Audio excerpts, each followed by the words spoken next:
Hoje nós temos vídeo da série Papo Reto, aquela série um pouquinho mais descontraída e leve, onde nós conversamos sobre algum assunto que vocês tenham pedido a partir da comunidade. O nosso vídeo de hoje, ele vai ser uma sugestão do Silvio Silva, onde ele pediu para falar um pouquinho sobre o que eu acho dos órgãos reguladores como o CREA. Vamos falar sobre os conselhos de classe após a vinheta.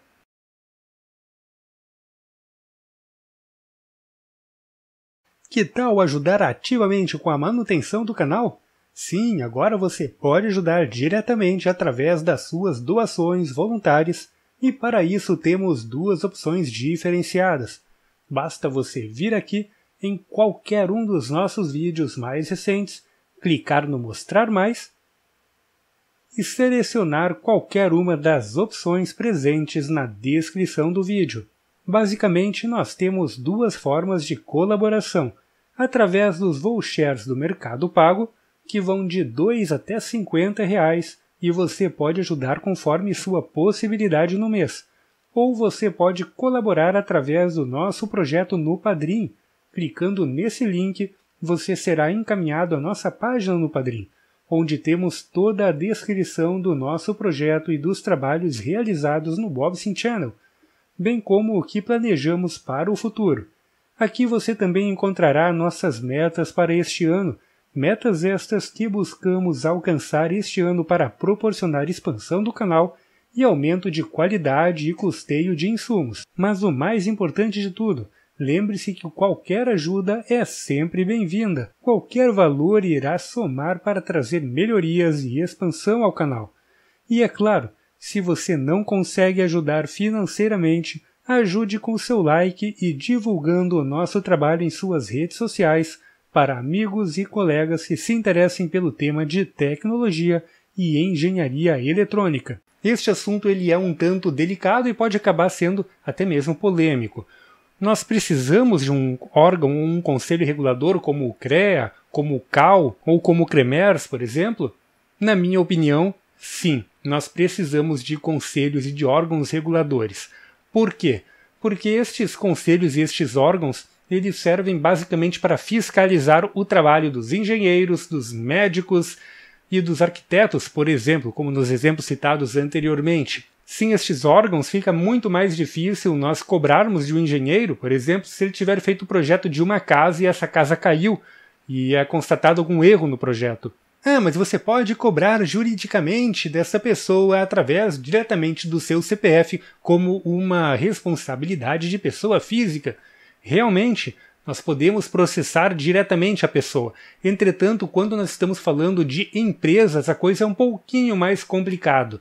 Quando você vai processar uma empresa, não é apenas a empresa que está fornecendo um determinado serviço. Você possui toda uma hierarquia de trabalhos e você possui um engenheiro que ele é o chefe responsável por aquele determinado projeto e sobre ele cai todas as penalidades e todas as responsabilidades perante a lei.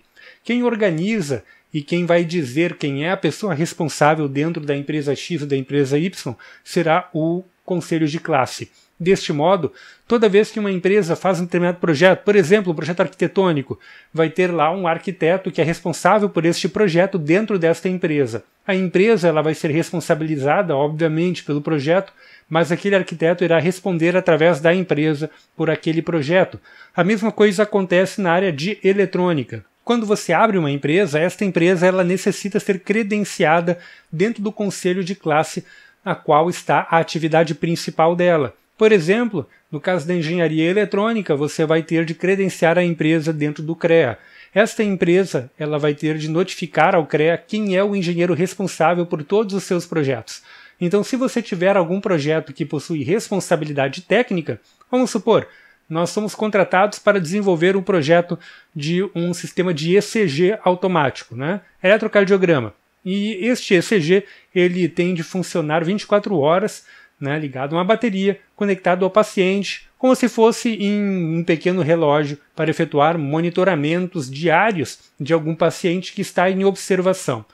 Vamos supor que este ECG ele apresente uma falha e por algum motivo qualquer, algum erro de projeto na fonte, ocorreu uma descarga elétrica, essa descarga ela atingiu uma corrente tal, essa corrente atingiu um patamar que conseguiu criar uma fibrilação atrial neste paciente e o paciente teve uma pequena parada cardíaca.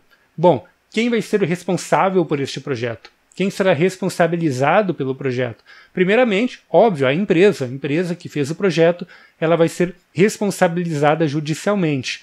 Mas, contudo, entretanto, você também tem o engenheiro-chefe que assinou este projeto e que também possui responsabilidade. Assim, o engenheiro, que está ali como responsável técnico pela empresa e a própria empresa, respondem judicialmente em caso de alguma falha grave destas ter acontecido. E aí, é claro, vai ser feita toda uma perícia para verificar se houve mau uso no equipamento, e aí toda a questão ela pode ir bem longe.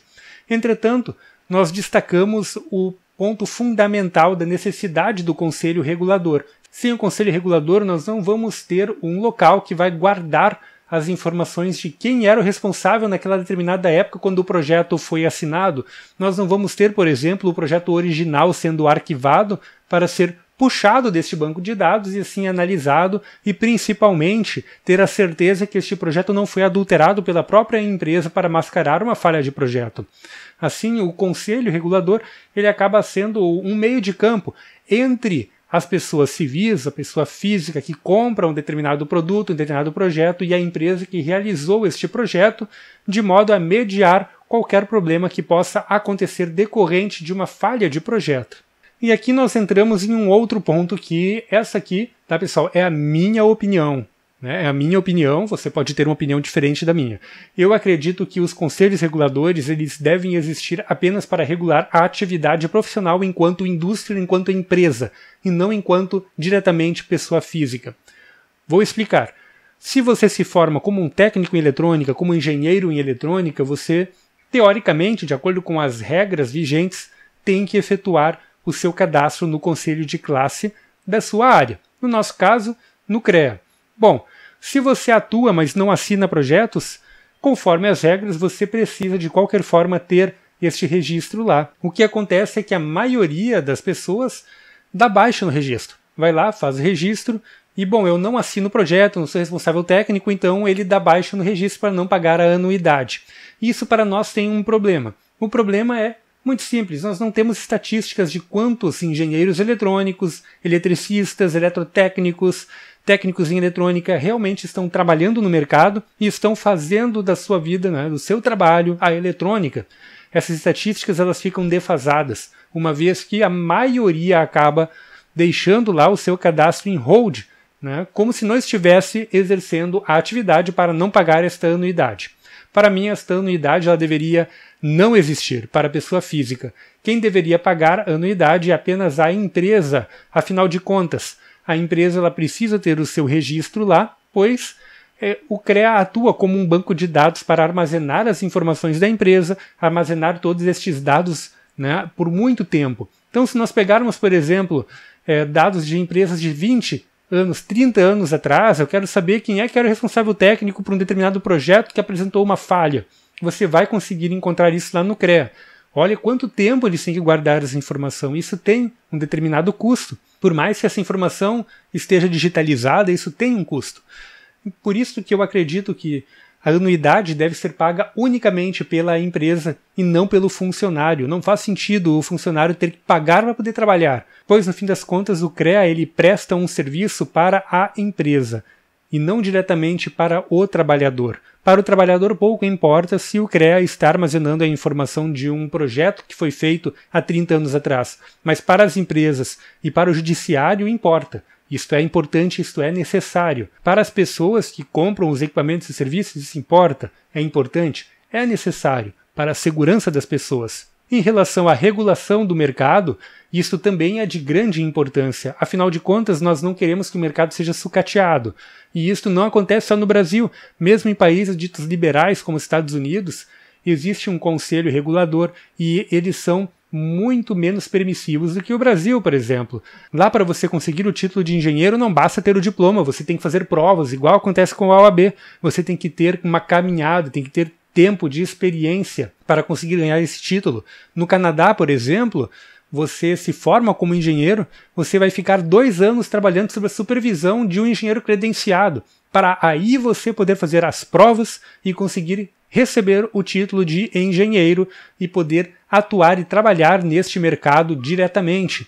Então não é que nem no Brasil, me formei, tenho meu diploma, tenho meu canudo, tenho meu papel, agora eu sou engenheiro e posso fazer o que eu quiser. Nesses outros países não é bem assim, você tem que comprovar que você tem o conhecimento para você entrar no mercado e poder assinar projetos. Afinal de contas, alguns projetos podem colocar a vida de pessoas em risco. Estamos falando de engenharia, estamos falando de projetos que podem estar aqui dentro de um smartphone, dentro de um smartwatch, coisas que podem explodir, coisas que podem cair, coisas que podem matar pessoas. Então é isso aí, este foi o nosso vídeo de hoje. Espero que você tenha gostado e já tenha deixado aquele like.